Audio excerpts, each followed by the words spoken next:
So, hi folks. Thank you for tuning in. This feels like a radio broadcast, but it really isn't. Um, I wanted to film a video during the holiday period because I think it can be a very difficult and lonely time for a number of people out there. So, if you are alone during the holiday period, or quite honestly, if you feel alone in general, I have a couple of tips that may help. This is all my personal experience. Um, I'm not a mental health expert. I don't profess to be. Um, so just a couple of tips that I wanted to share that have helped me over the last couple of years. So I'll dive right in. Number one, this might sound highly condescending, and you might think this woman is crazy. And what does she know? And how can she say this? She does not know how I feel. True. Very, very true. I don't know how you feel. But what I can honestly say, based on personal experience, is you might think you're alone. You might even feel it when you wake up in the morning, when you go to bed at night, when you look around, when you're on social media, with all the wonderful social media influencers, celebrities living their best life. You might think, oh my God, I have nobody, I'm all alone, I have nothing. Oh my God, isn't my life miserable? Well, firstly, you're not alone. You are not alone. I won't break into the Michael Jackson song. You're not alone. That's not even how it goes. How does it go? Oh gosh. Or I might just have to cut this bit out. Embarrassing. Okay, so just move on. But going back to number one, you're not alone. So often we get caught up in our own thoughts, in our own heads, and we convince ourselves of scenarios, not because we want to, not because we get any fun or enjoyment out of it, but because in that moment that is genuinely how we feel. So, number one, as alone as you think you are, or you feel that you are, I promise you, you're not alone. You're literally not alone. There are hundreds and thousands of people around you that you cross paths with every single day. So no, you are not alone. The sheer fact that you're watching this video, you're not alone. You really aren't. And if you feel that you would like to disagree with me, feel free to get in touch. Leave me a comment down below or see my contact details. And I promise I'll respond. Because you're not alone. Number two. Okay, so make an effort. We live in time where it's just so much easier to use the internet, to live in this virtual existence and scour other people's lives and peek into their lovely, fantastic lives that they lead on social media apps. We've lost the connection with other people. And there's so much to be said for face-to-face interaction, for conversation on the phone. So much to be said for that. So make an effort. Go online, Google your local area. So for example, I live in London. If you live in London, have a look at the borough that you live in. Type in whatever you're interested in and see whether there are groups in your community that you can join. That's a start. There are also fantastic, fantastic meetup type groups out there. Quite literally, meetup.com is a fantastic website for people that are either new to town or looking to try new things or get involved with people in their community, and it really encourages people getting together. So please have a look. There will be something for everyone. So yeah, make an effort. And listen, I'm not saying it's easy, okay? I'm not even pretending that it's the quickest, simplest way to go and interact, because actually it can be pretty darn exhausting and intimidating. And if you're an introvert, then it's blooming scary. But you have to start somewhere. Start small. Maybe have a look at what's around you. Go to something, or try and go to something.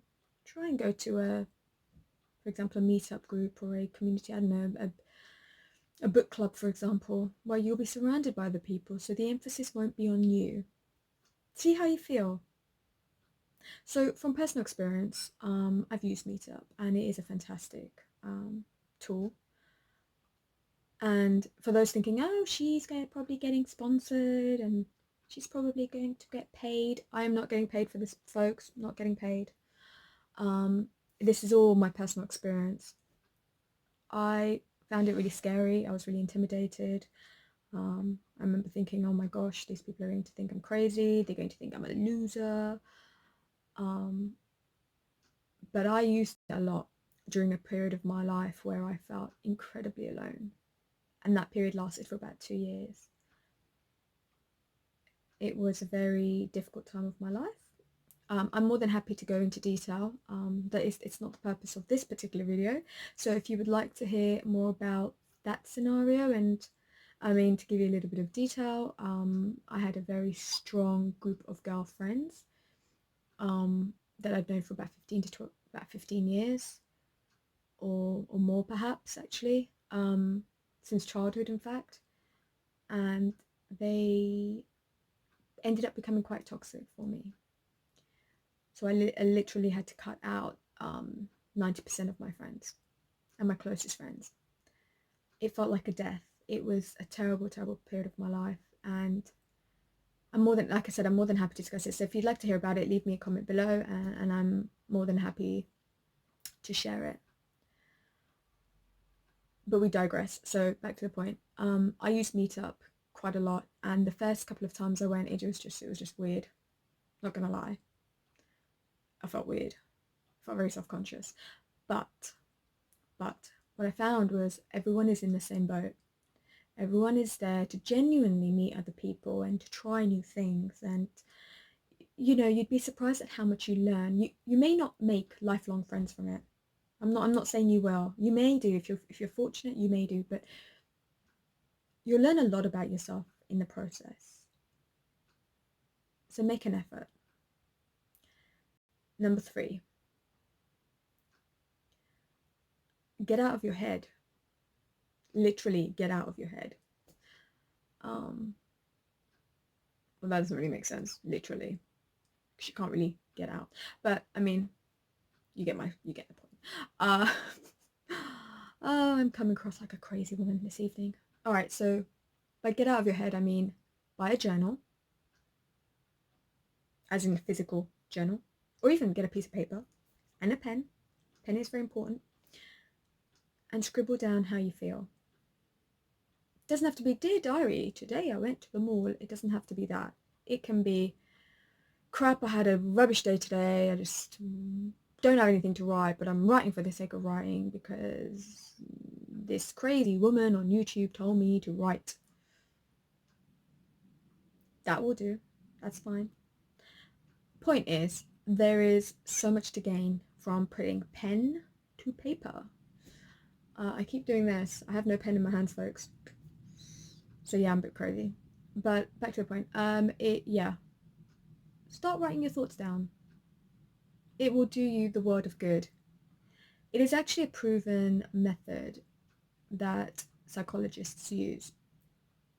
Again, I've had therapy.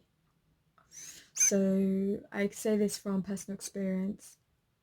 What we tell ourselves in here, what we process, is often not the reality of our surroundings. It's not the reality of what's real. It's very much what we've perceived.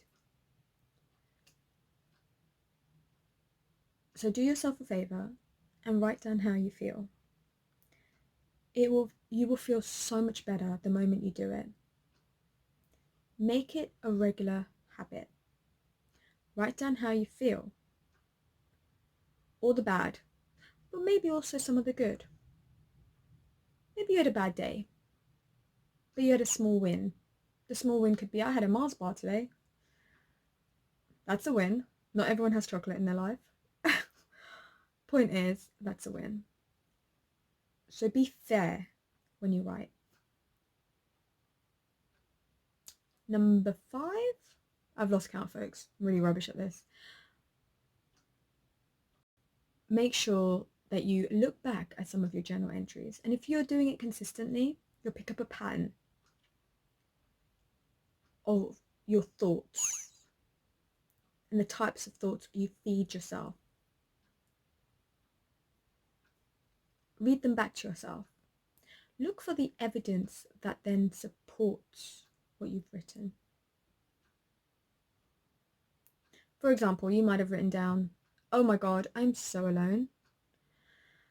No one knows I'm alive.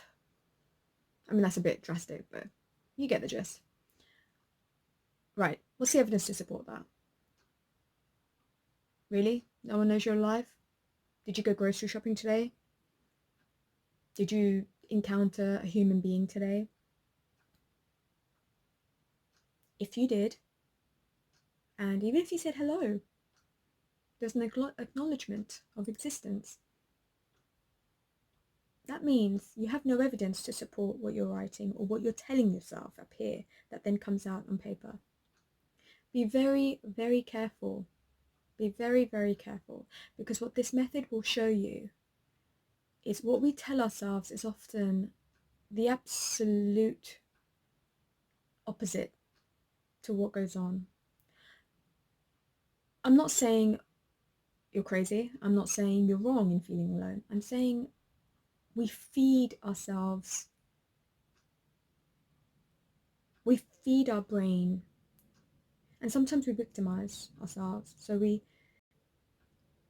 want to believe something, or because of how we feel, we tell ourselves a story.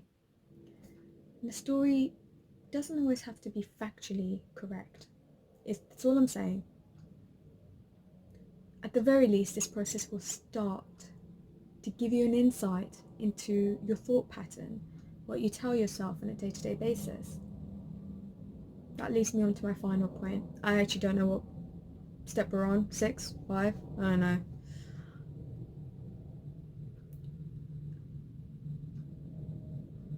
What you think has a massive impact on your day-to-day. If you tell yourself that you're unlovable, that there's something wrong with you, that you're alone and no one cares about you, you will find ways to convince yourself of that. It's human nature.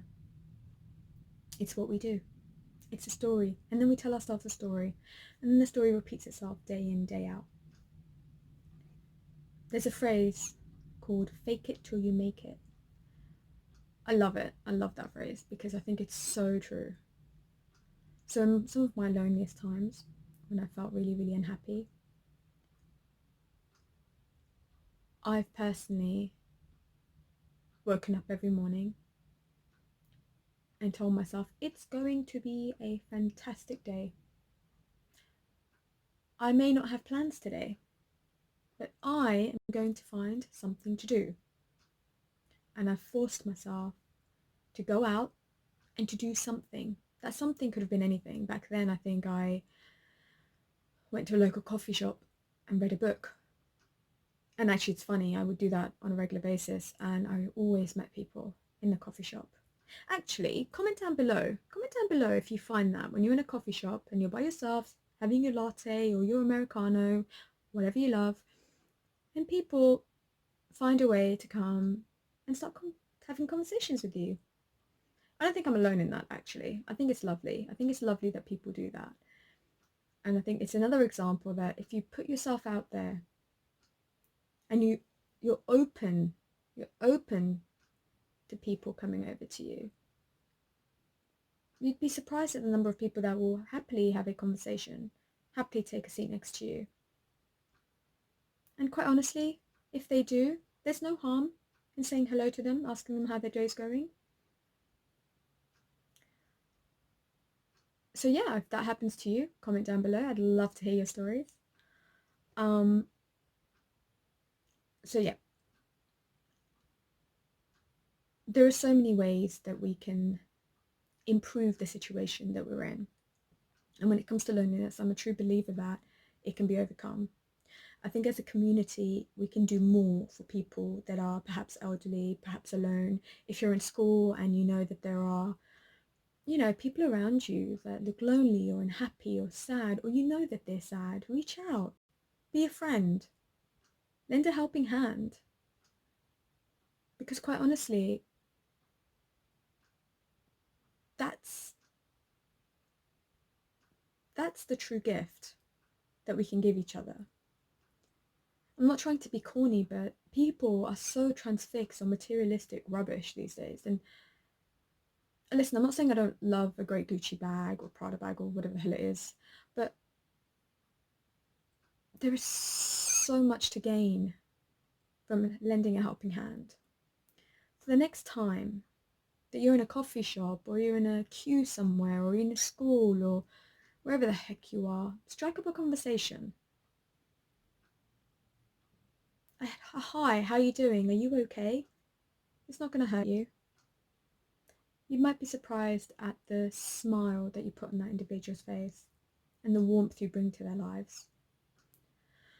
Right, so on that note, I was just very, very, very keen to do something like this because earlier today I signed up to a befriending service of sorts that an organisation called Age UK in the UK, funnily enough, provides for the elderly members of our community.